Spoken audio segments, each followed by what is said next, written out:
from President Trump directly, an update on the New Jersey drones. After research and study, the drones that were flying over New Jersey in large numbers were authorized to be flown by the FAA for research and various other reasons. Since you guys haven't identified, let's do it together just for Americans at home. Medicaid, is that effective? I gave you a list of examples: Social Security, Medicare, welfare benefits, food stamps. Can you just tell us the numbers? How many have a criminal record versus those who are just in the country illegally? All of them, because they illegally broke our nation's laws and therefore they are criminals as far as this administration goes. I know the last administration didn't see it that way, so it's a big culture shift in our nation to view someone who breaks our immigration laws as a criminal, but that's exactly what they are. Senator Tom Cotton said that he's seen the intelligence and the threat from Iran is real for anyone who played a role in Soleimani's strike. He voiced concern it wouldn't just impact those individuals, but potentially their family, innocent bystanders, friends, anyone who's near them when they're out in public.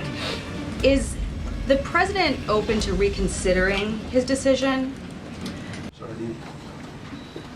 Good afternoon, everybody. How are we? Good to see all of you. It's an honor to be here with all of you. A lot of familiar faces in the room, a lot of new faces. And President Trump is back, and the golden age of America has most definitely begun. The Senate has already confirmed 5 of President Trump's exceptional cabinet nominees: Secretary of State Marco Rubio, Defense Secretary Pete Hegseth, CIA Director John Ratcliffe, Homeland Security Secretary Kristi Noem, and Treasury Secretary Scott Bessent. It is imperative that the Senate continues to confirm the remainder of the president's well-qualified nominees as quickly as possible. As you have seen during the past week, President Trump is hard at work fulfilling the promises that he made to the American people on the campaign trail. Since taking the oath of office, President Trump has taken more than 300 executive actions, secured nearly $1 trillion in U.S. investments, deported illegal alien rapists, gang members, and suspected terrorists from our homeland, and restored common sense to the federal government.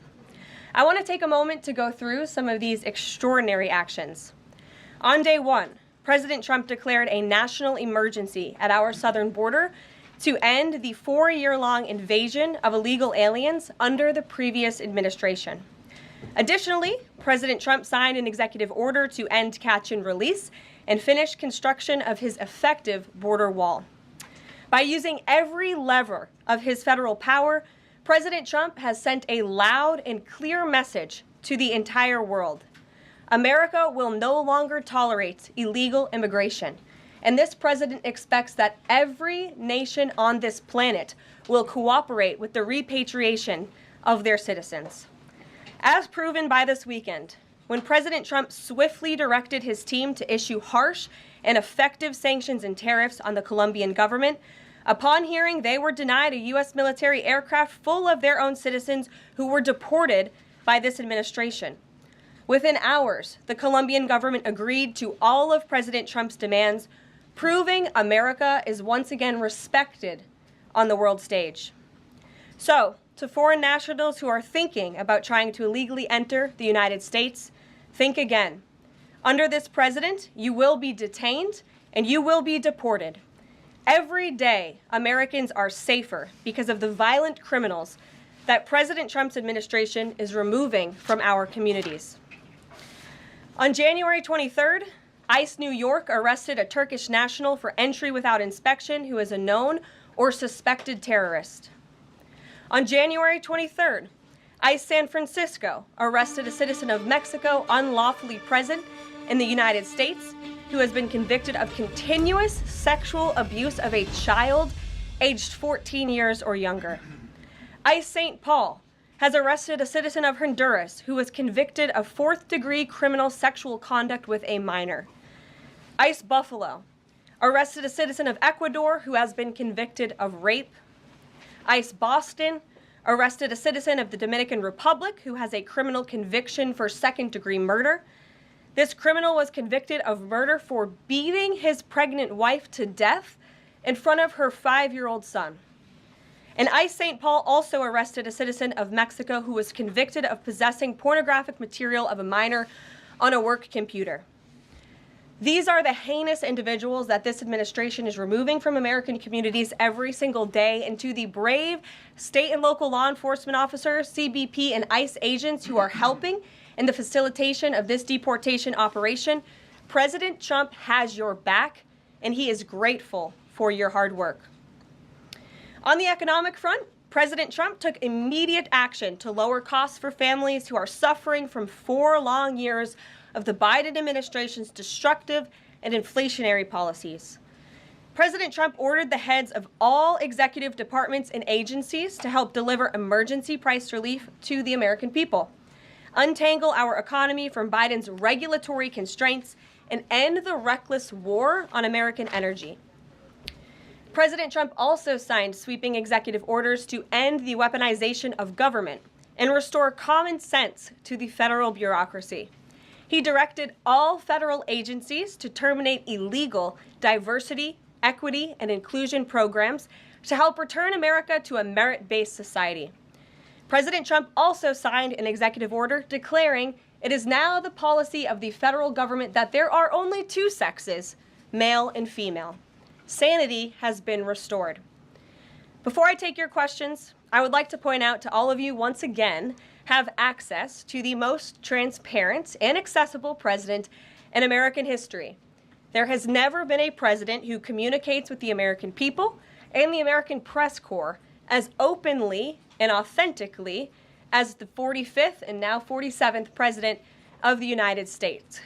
This past week, President Trump has held multiple news conferences, gaggled on Air Force One multiple times, and sat down for a 2-part interview on Fox News, which aired last week. As Politico summed it up best, Trump is everywhere again. And that's because President Trump has a great story to tell about the legendary American revival that is well underway.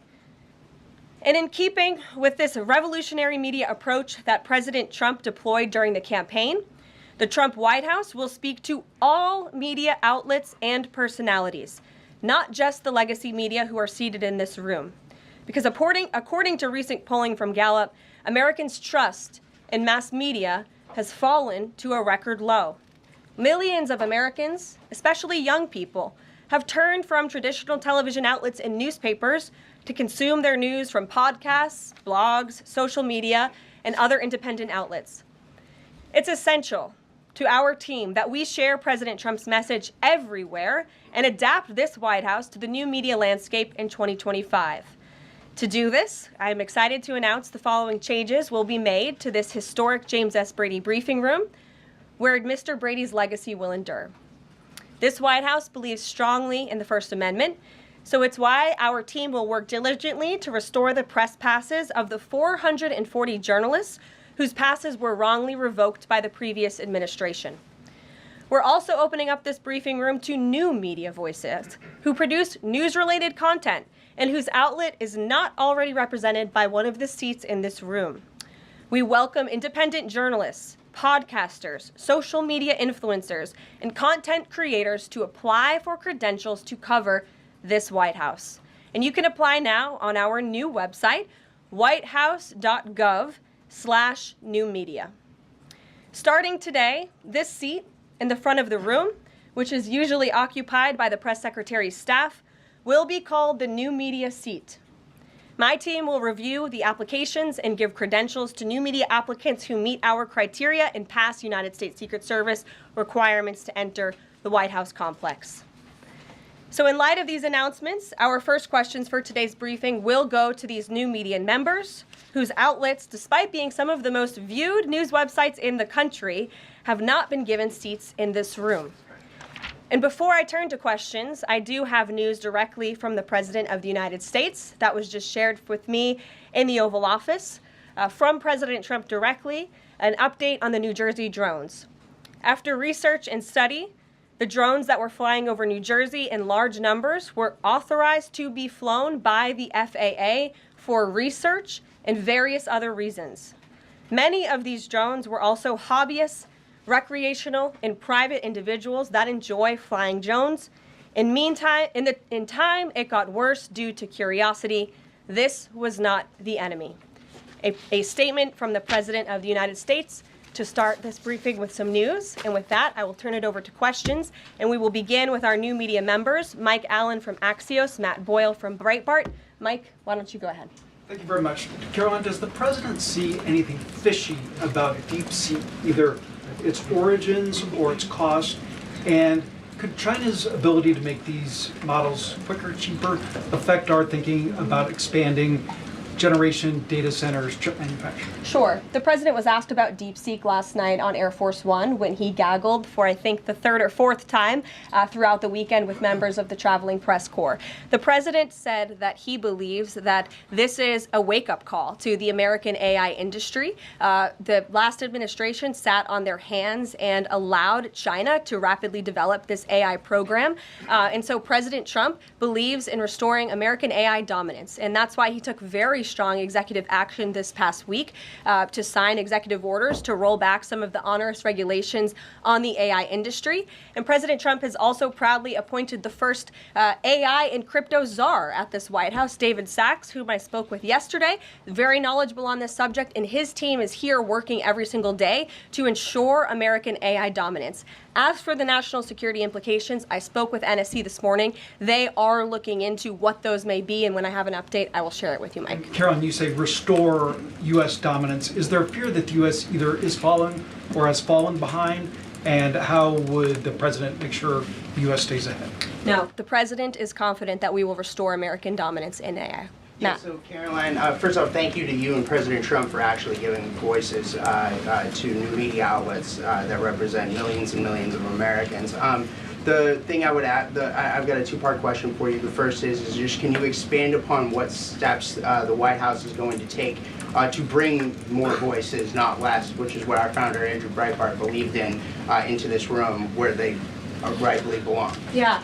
Absolutely. And as I said in my opening statement, Matt, it is a priority of this White House to honor the First Amendment. And it is a fact that Americans are consuming their news media from various different platforms, especially young people. And as the youngest press secretary in history, thanks to President Trump, I take great pride in opening up this room to new media voices to share the president's message with as many Americans as possible. In doing so, number one, we will ensure that outlets like yours, Axios and Breitbart, which are widely respected and viewed outlets, have an actual seat in this room every day. We also, again, encourage anybody in this country, whether you are a TikTok content creator, a blogger, a podcaster, if you are producing legitimate news content, no matter the medium, you will be allowed to apply for press credentials to this White House. And as I said earlier, our new media website is whitehouse.gov/new media. And so we encourage people to apply.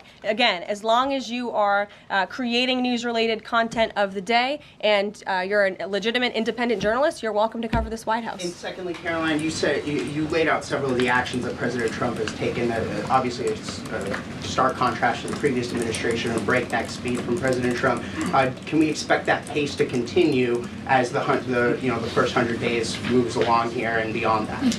Absolutely. There's no doubt President Trump has always been the hardest working man in politics. I think that's been proven over the past week. This president has again signed more than 300 executive orders. He's taken historic action. I gaggled aboard Air Force One to mark the first 100 days of this administration, 4 p.m. last Friday, or first 100 hours rather. And this president did more in the first 100 hours than the previous president did in the first 100 days. So President Trump, I think you can all expect for him to continue to work at this breakneck speed, so I hope you're all ready to work very hard. I know that we are. Zeke Miller.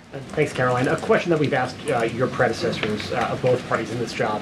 When you're up here in this briefing room speaking to the American public, do you view yourself and your role as speaking on, advocating on behalf of the president or providing the unvarnished truth that is, not to lie, not to obfuscate to the American people?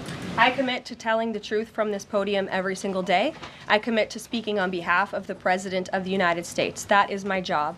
And I will say it's very easy to speak truth from this podium when you have a president who is implementing policies that are wildly popular with the American people, and that's exactly what this administration is doing. It's correcting the lies and the wrongs of the past 4 years, many of the lies that have been told to your faces in this very briefing room. I will not do that. But since you brought up truth, Zeke, I would like to point out While I vow to provide the truth from this podium, we ask that all of you in this room hold yourselves to that same standard. We know for a fact there have been lies that have been pushed by many legacy media outlets in this country about this president, about his family, and we will not accept that. We will call you out when we feel that your reporting is wrong or there is misinformation about this White House. So yes, I will hold myself to the truth, and I expect everyone in this room to do the same. And Karoline, just on a substantive question, yesterday the White House Office of Management and Budget directed an across-the-board freeze, with some exceptions for individual assistance, we understand, to federal grants. It's caused a lot of confusion around the country among Head Start providers, among providers services to homeless veterans, Medicaid providers, states saying they're having trouble accessing the portal. Could you help us clear up some of the confusion, Yes. give some certainty to folks? And also, is that uncertainty, how does that uncertainty service the president's voters? Well, I think there's only uncertainty in this room amongst the media. There's no uncertainty in this building. So let me provide the certainty and the clarity that all of you need. This is not a blanket pause on federal assistance and grant programs from the Trump administration. Individual assistance, that includes, I'm not naming everything that's included, but just to give you a few examples, Social Security benefits, Medicare benefits, food stamps, welfare benefits, assistance that is going directly to individuals will not be impacted by this pause. And I want to make that very clear to any Americans who are watching at home who may be a little bit confused about some of the media reporting. This administration, if you are receiving individual assistance from the federal government, you will still continue to receive that. However, it is the responsibility of this president and this administration to be good stewards of taxpayer dollars. That is something that President Trump campaigned on. That's why he has launched DOGE, the Department of Government Efficiency, who is working alongside OMB. And that's why OMB sent out this memo last night, because the president signed an executive order directing OMB to do just this. And the reason for this is to ensure that every penny that is going out the door is not conflicting with the executive orders and actions that this president has taken. So what does this pause mean? It means no more funding for illegal DEI programs. It means no more funding for the Green New scam that has cost American taxpayers tens of billions of dollars. It means no more funding for transgenderism and wokeness across our federal bureaucracy and agencies. No more funding for Green New Deal social engineering policies. Again, people who are receiving individual assistance, you will continue to receive that. And President Trump is looking out for you by issuing this pause because he is being good steward of your taxpayer dollars. Thanks, Karoline. Sure. How long is this pause going to last, and how is the Trump administration recommending that organizations that rely on federal funding make payroll, pay their rent in the meantime? It is a temporary pause, and the Office of Management and Budget is reviewing the federal funding that has been going out the door. Again, not for individual assistance, but for all of these other programs that I mentioned. I also spoke with the incoming director of OMB this morning, and he told me to tell all of you that the line to his office is open for other federal government agencies across the board, and if they feel that programs are necessary and in line with the president's agenda, then the Office of Management and Budget will review those policies. I think this is a very responsible measure. Again, the past 4 years, we've seen the Biden administration spend money like drunken sailors. It's a big reason we've had an inflation crisis in this country, and it's incumbent upon this administration to make sure, again, that every penny is being accounted for honestly. Why impose this pause with so little notice? Why not give organizations more time to plan for the fact that they are about to lose, in some cases, really crucial federal funding, at least for a period of time? There was notice. It was the executive order that the president signed. There's also a freeze on hiring, as you know, a regulatory freeze, and there's also a freeze on foreign aid. And this is, again, incredibly important to ensure that this administration is taking into consideration how hard the American people are working. And their tax dollars actually matter to this administration. You know, just during this pause, DOGE and OMB have actually found that there was $37 million that was about to go out the door door to the World Health Organization, which is an organization, as you all know, that President Trump, with the swipe of his pen and that executive order, is no longer wants the United States to be a part of. So that wouldn't be in line with the president's agenda. Doge and OMB also found that there was about to be 50 million taxpayer dollars that went out the door to fund condoms in Gaza. That is a preposterous waste of taxpayer money. So that's what this pause is focused on, being good stewards of tax dollars. And so this doesn't affect Meals on Wheels or Head Start or disaster aid? Again, it does not affect individual assistance that's going to Americans.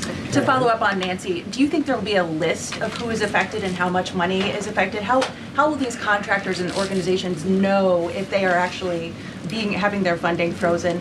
And then secondly, if you're willing, can you just clarify, is the end goal of this to essentially challenge Congress or to prove that the president can withhold federal funding? In other words, is this an attempt to pick a fight to prove that he can do this? No, absolutely not. As it says right here in the memo, which I have, and I'd encourage all of you to read it, it says the American people elected President Trump to be the president of the United States and gave him a mandate to increase the impact of every federal dollar. This memo requires federal agencies to identify and review all federal financial assistance programs and supporting activities consistent with the president's policies and requirements. The American people gave President Trump an overwhelming mandate on November 5th, and he's just trying to ensure that the tax money going out the door in this very bankrupt city actually aligns with the will and the priorities of the American people. So will there be a line? Yes.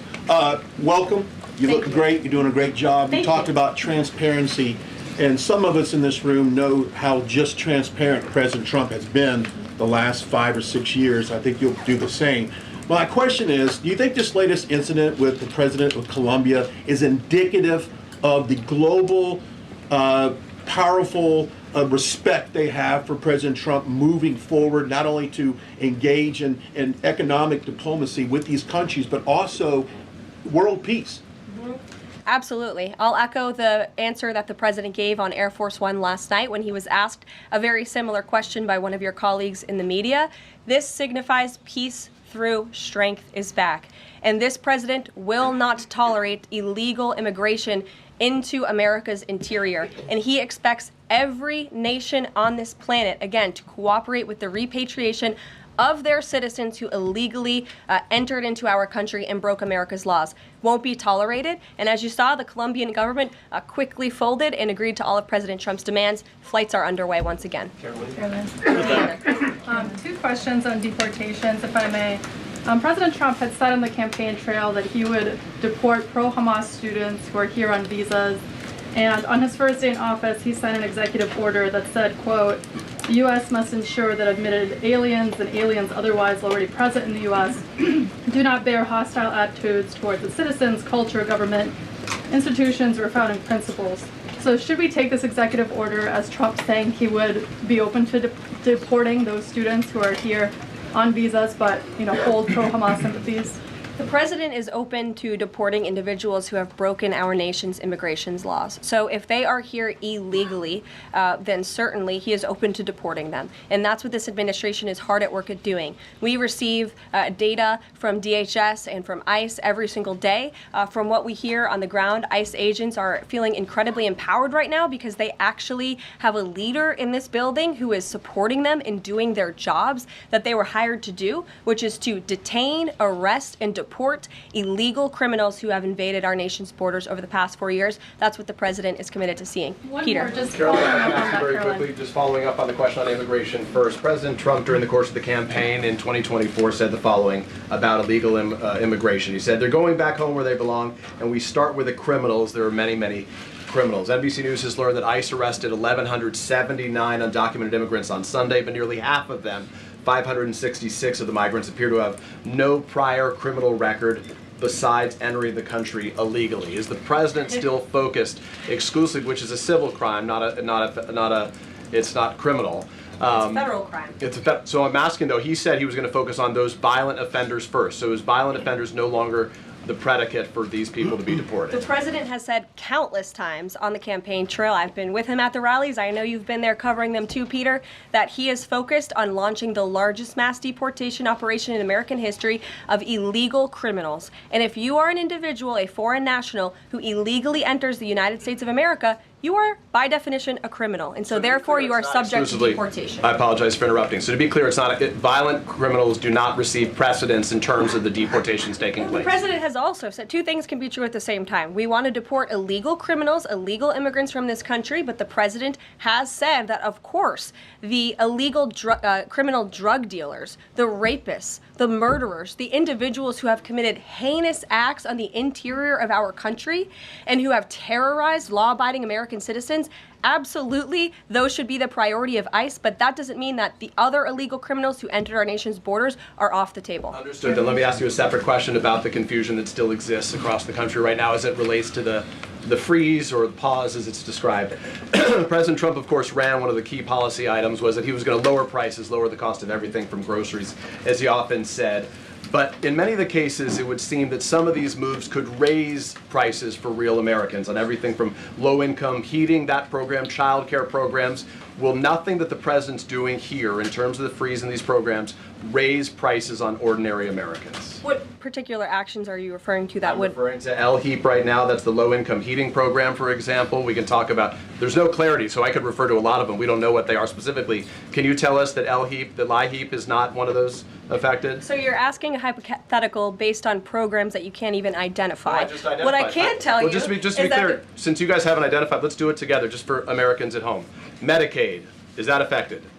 I gave you a list of examples: Social Security, Medicare, welfare benefits, Medicaid, food right. stamps that will not be impacted by this federal pause. I can get you the full list after this briefing from the Office of Management and Budget.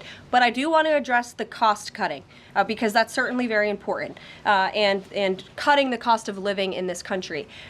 President Trump has taken historic action over the past week to do that.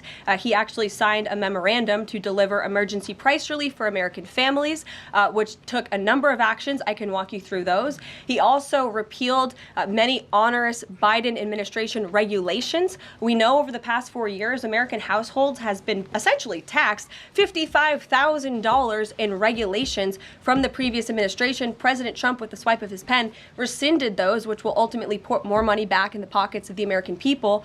So deregulation is a big deal. And then when it comes to energy, I mean, the president signed an executive order to declare a national energy emergency here at home, which is going to make America energy dominant. We know that energy is one of the #1 drivers of inflation. And so that's why the president wants to increase our energy supply to bring down costs for Americans. The Trump energy boom is incoming, and Americans can expect that. Please share that out. Thank you. Caroline, I think some of the confusion I think may be here with this pause on federal funding. You've made it clear you're not stopping funds that go directly to individuals, but there certainly are lots of organizations that receive funding and then may pass along a benefit. Meals on Wheels, for one. They provide meals for over 2.2 million seniors. What is the president's message to Americans out there, many of whom supported him and voted for him, who are concerned that this is going to impact them directly, even if, as you said, the funding isn't coming directly to their wallet? I have now been asked and answered this question 4 times. To individuals at home who receive direct assistance from the federal government, you will not be impacted by this federal freeze. In fact, OMB just sent out a memo to Capitol Hill with Q&A to clarify some of the questions and the answers that all of you are asking me right now. Again, direct assistance will not be impacted. I've been asked and answered about this OMB memo. There's many other topics of the day. Jackie But Heimer. indirect assistance, Thank you, Caroline, if it's Caroline. going to another organization and then trickling down.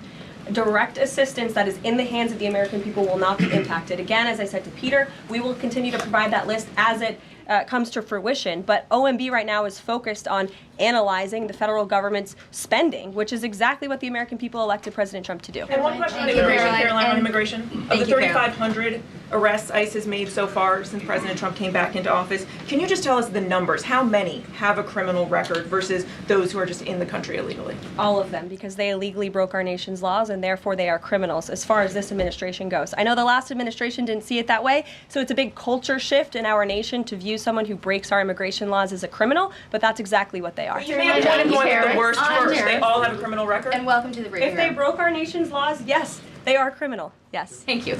On stripping security details for figures like John Bolton, Pompeo, Brian Hook, Senator Tom Cotton said that he's seen the intelligence and the threat from Iran is real for anyone who played a role in the Soleimani strike. He voiced concern it wouldn't just impact those individuals, but potentially their family, innocent bystanders, friends, anyone who's near them when they're out in public. Is the president open to reconsidering his decision? The president was asked and answered this yesterday, and he was firm in his decision despite some of the comments that you had referenced. And he's made it very clear that he does not believe American taxpayers should fund security details for individuals who have served in the government for the rest of their lives. And there's nothing stopping these individuals that you mentioned from obtaining private security. That's where the president stands on it. I have no updates on that. Is there any concern that this decision might jeopardize the administration's ability to hire the best advisors for these kinds of positions in the future? No, in fact, I've talked to the Presidential Personnel Office, who has told me directly that there is such an influx of resumes for this administration that it's incredibly overwhelming. There is no lack of talent for the Trump administration. And Ron, would he take any responsibility if anything happened to these people? Would he feel at all that his decision was a factor in that? The president was asked and answered this yesterday. I defer you to his Thanks, comments. Karoline. Reagan, since you're in the back row, I hear you. The back row hasn't gotten much attention in the last 4 years, so I'm happy to answer your question. And I can project. Does the president intend to permanently cut off funding to NGOs that are bringing illegal foreign nationals to the country, such as Catholic charities? I am actually quite certain that the president signed an executive order that did just that, and I can point you to that. One more, Caroline. President Trump issued an executive order on increased vetting for refugees in visa applications. Part of that order was considering an outright ban for countries that have deficient screening processes.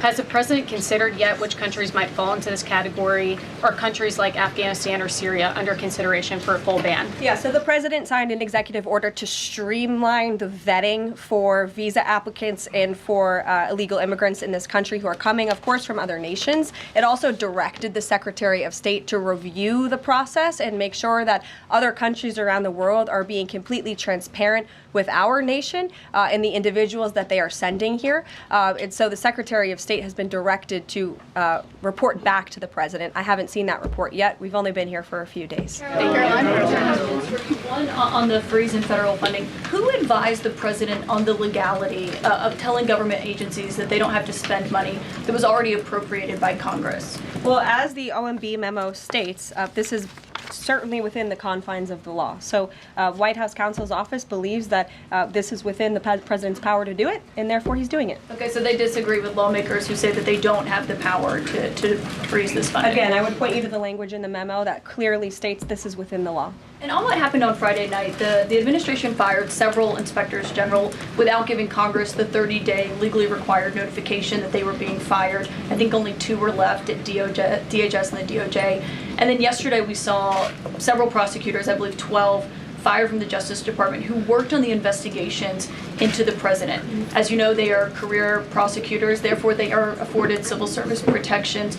How is the administration deciding which laws to follow and which ones to ignore? So it is the belief of this White House and the White House counsel's office that the president was within his executive authority to do that. He is the executive of the executive branch, and therefore he has the power to fire anyone within the executive branch that he wishes to. There's also a case that went before the Supreme Court in 2020, Scala Law LLC versus the Customs,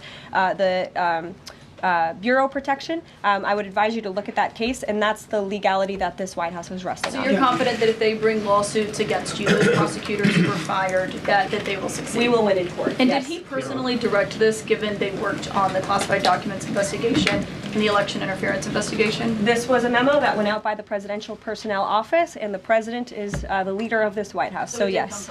Yes. Caroline is here. Caroline? Sure. Thank you. Congrats on your first day on the podium. Thank you. President Trump ended funding for UNRWA and also designated the Houthis a foreign terrorist organization. That's right. Both were decisions that the previous administration had reversed. So here's my question. Will there be an investigation into who gave the previous administration this terrible advice? Well, let's That's a very good point. I haven't heard discussions about such an investigation, but it wouldn't be a bad idea considering that the Houthis certainly are terrorists. They have launched attacks on U.S. naval ships across this world, and so I think it was a very wise move by this administration to redesignate them as a terrorist group, because they are, and I think it was a foolish decision by the previous administration to do so. As for an investigation, I'm not sure about that, but it's not a bad idea. Josh. Thank you for the question. I appreciate it. Can you give us an update on the president's plans for his tariff agenda? He spoke a lot about this yesterday, and there's a couple of dates coming up that he's spoken to. Number one, February 1st, he's alluded to both the potential for tariffs for Canada and Mexico, but also China to take effect on those days. What's he thinking about that? Yeah. Should those countries expect that on the Again, first? he was asked and answered this question this past weekend when he took a lot of questions from the press, and he said that the February 1st date for Canada and Mexico still holds. What about the China 10% tariff that he also had mused about last Tuesday going into effect on the same date? Yeah, the president has said that he is very much still considering that for February 1st. Separately, yesterday he talked also about sectoral tariffs on, for instance, pharmaceuticals as well as semiconductor computer chips. He talked about steel, aluminum, and copper. What's the timeline on those? Is that a similar sort of coming days thing? Yeah, so when the president talked about that in his speech yesterday, that actually wasn't a new announcement. That was within a presidential memorandum that he signed in one of the first days here in the White House on his America First trade agenda. So there's more details on those tariffs in there. As far as a date, I don't have a specific date to read out to you, but the president is committed to implementing tariffs effectively, just like he did in his first term. Finally, he also was asked on the plane when he gaggled about the potential for a universal tariff. He was asked maybe about 2.5%. There was a report about that. He said he wanted much bigger than that. Should we understand that these tariffs would add up? You know, in other words, you might have country-specific tariffs like Canada, Mexico, China. You might have sectoral tariffs like on pharmaceuticals, as well as a potential universal tariff on top of that. Do these stack on one or the other, or would one sort of take precedence over another? All I can point you to is what the president has said on this front. The February 1st date for Canada and Mexico, also the China tariff that he has discussed. He rejected the 2.5% tariff. He said that was a little bit too low. He wants it to be higher. I'll leave it to him to make any decisions on that front. Phil Wegman. What the Mexicans and Phil. Canadians have done so far, do you have any comment on whether that has met the bar, what he wants to see on fentanyl? Thank you. I won't get ahead of the president again on advocating to foreign nations on what they should or shouldn't do to get away from these tariffs. The president has made it very clear, again, that he expects every nation around this world to cooperate with the repatriation of their citizens, and the president has also put out specific statements in terms of Canada and Mexico when it comes to what he expects in terms of border security. We have seen a historic level of cooperation from Mexico, but again, as far as I'm still tracking, and that was last night talking to the president directly, February 1st is still on the books. Phil. Thank you, Caroline. Quick programming note and then a question on taxes. In terms of programming, should we expect to see you here every day? How frequently will these press briefings be? It is a good question, April. So look, the president, as you know, is incredibly accessible. First day here, he wanted all of you in the Oval Office. You got a 60-minute press conference with the leader of the free world while he was simultaneously signing executive orders. I may add that's pretty impressive. I don't think the previous office holder would be able to pull such a thing off. So look, the president is the best spokesperson that this White House has, and I can assure you that you will be hearing from both him and me as much as possible. And then a question about tax cuts. The president has promised to extend the tax cuts from the previous term. I'm curious, does the president support corresponding spending cuts as some Republicans have called for in Congress? And will the new Treasury Secretary be leading those negotiations with the Hill as Mnuchin did during the first administration? The president is committed to both tax cuts and spending cuts, and he has a great team negotiating on his behalf, but there's no better negotiator than Donald Trump, and I'm sure he'll be involved in this reconciliation process as it moves forward. Caroline, in the announcement that you made last night on the Iron Dome, it said the president had directed that the United States will build this Iron Dome. Yeah. When you read into the executive order, it seemed short of that. It asked for a series of studies and reports back to him. Can you tell us whether the president has directed this? And if he is as concerned on this issue, why the suspensions that we saw listed by OMB included so many different nuclear programs, non-proliferation programs, programs to blend down nuclear weapons, and so forth? First of all, when it comes to the Iron Dome, the executive order directed the implementation of an Iron Dome. It also, as you said, kind of directed research and studies to see if or how the United States can go about doing this, particularly the Department of Defense. When it comes to the other question that you asked about those specific programs, again, I would say this is not a ban. This is a temporary pause and a freeze to ensure that all of the money going out from Washington, D.C. is aligned with the president's agenda. And as the Office of Management and Budget has updates on what will be kickstarted once again, I will provide those to you. Just to clarify for a sec what you were saying before on Medicaid. It wasn't clear to me whether you were saying that no Medicaid would be cut off. Obviously, a lot of this goes to states before it goes to individuals and so forth. So are you guaranteeing here that no individual now on Medicaid would see a cutoff because of the pause? I'll check back on that and get back to you. John. Thanks a lot, Caroline. As you know, in the first week that the president was in office, signed an executive order as it relates to birthright citizenship, trying to eliminate that.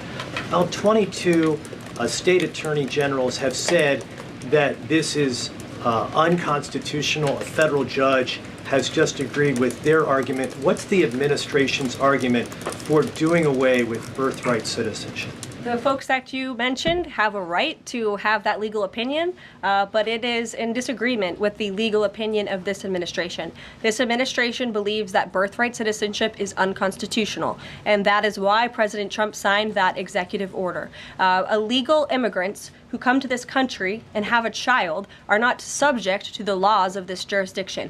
That's the opinion of this administration.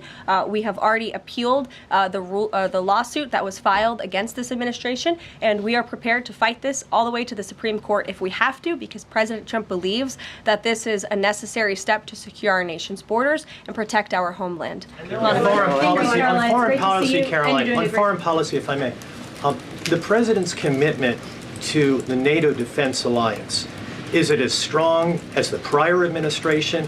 Is it the same as when he served as president in his first term in office? As long as NATO pays their fair share, and President Trump has called on NATO allies to increase their defense spending to 5%. You actually saw the head of NATO at Davos last week on Bloomberg television saying that President Trump is right, and if Europe wants to keep itself safe, they should increase their defense spending. I would just add that there was no greater ally to our European allies than President Trump in his first term. The world for all nations in Europe, and of course here at home, was much safer because of President Trump's peace through strength diplomatic approach. Monica. Thank you, Caroline, and it's great to finally be called on as well in the briefing room. I appreciate that. You're welcome. Of course, we know President Trump just got back from North Carolina and California meeting with victims of natural disasters. There's the 2-year anniversary of the East Palestine, Ohio toxic train derailment. Does the president have any plans to go visit the victims of that toxic spill, or just visit in general? No plans that I can read out for you here. If that changes, I will certainly keep you posted. What I can tell you is that President Trump still talks about his visit to East Palestine, Ohio. That was one of the turning points, I would say, in the previous election campaign, where Americans were reminded that President Trump is a man of the people, and he, as a candidate, visited that town that was just derailed by the train derailment, no pun intended, and he offered support and hope, just like I saw the president do this past week. It was a purposeful decision by this president on his first domestic trip to go to North Carolina and to California to visit with Americans who were impacted by Hurricane Helene and also by the deadly fires. A red state and a blue state, both of which feel forgotten by the previous administration and the federal government. That is now ended under President Trump. He will continue to put Americans first, whether they're in East Palestine, in Pacific Palisades, or in North Carolina.